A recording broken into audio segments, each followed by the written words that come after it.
அர்ஜுனன் ரொம்ப அழகானவன். பாசுபதம் வேண்டி ஒற்ற காலில் தவம் செய்தானா. இந்த நேரத்தில் மூகாசுரன் அப்படிங்கிற அசுரன் பன்றி வடிவில் வந்து, இவன் தவம் செய்தாதானே பாசுபதம் பெற முடியும், பாசுபதம் பெற்றாதானே எங்களை அழிக்க முடியும்னு துரியோதனால ஏவ விடப்பட்ட ஒரு அசுரன் பன்றி வடிவில் வந்து பின்னாடி வந்து கொம்புல அப்படி குத்துறான். இவன் ஒற்ற காலில் நிற்கிறான், ஏகபாதத்தில் நிற்கிறான், இப்படி கையை மேலே கூப்பி காலை தூக்கி நிற்கிறான். ஓம் நம சிவாய சிவாய நம ஓம். அப்படியே இந்த அர்ஜுனன் தவம் செய்தான். சிவபெருமான் வந்தார், அந்த பன்றி மேலே அம்பு விட்டார். அர்ஜுனனும் அம்பை விட்டா. ரெண்டும் ஒரே நேரத்தில் பன்றியை துளைத்தது. மூகாசுரன் என்கிற பன்றி இறந்து விட்டது.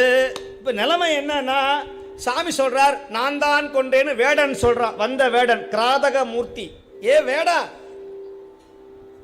நீ எந்த வேடனை இழிவா சொன்னியோ அடுத்த பிறவில நீ வேடனா பிறப்பேன்னு சாமி சொன்னாராம்.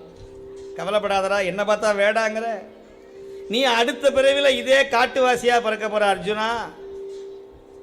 நம்ம சாகும்போது கடைசியா என்ன நினைச்சு கண்ணை மூடுறோமோ அடுத்த பிறவி அதுவா பிறப்பீங்க. கபில முனிவர் சொல்றார்.